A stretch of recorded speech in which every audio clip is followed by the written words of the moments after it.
Dear student, आज हम जिस चीज की कहानी के बारे में पढ़ रहे हैं जो हजारों बलिदान के बाद हमें प्राप्त हुआ है, एक बहुत ही प्रसिद्ध शायर हाशिम फिरोजाबादी ने एक शेर कहा था कि और क्या चाहिए एक वतन के लिए, ये तिरंगा बहुत है कफन के लिए। तो आइए आज इसी शायरी के परिप्रेक्ष्य में हम द स्टोरी ऑफ प्लेग, तिरंगे की कहानी को पढ़ते हैं। एक और किसी कवि ने एक शेर कहा था जो हम आपके बीच प्रस्तुत कर रहे हैं। समुंदर के किनारे आबादी नहीं होती, समुंदर के किनारे आबादी नहीं होती, जिससे सच्चा प्यार करो उससे शादी नहीं होती। प्यार करना है तो यारों किताबों से करो, क्योंकि सिर्फ इसी के प्यार में मनुष्य की बर्बादी नहीं होती।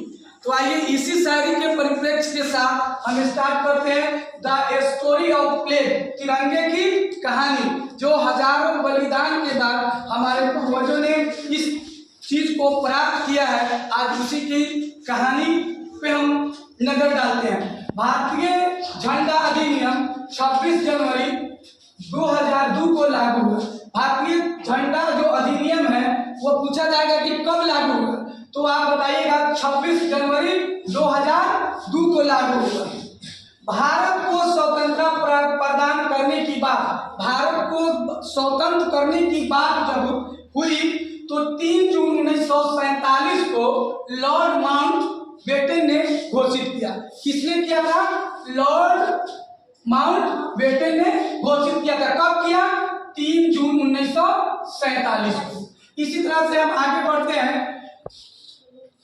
23 जून 1947 को नवगठित संविधान सभा के राष्ट्रीय झंडा के लिए एक तदर्थ समिति बनाई गई।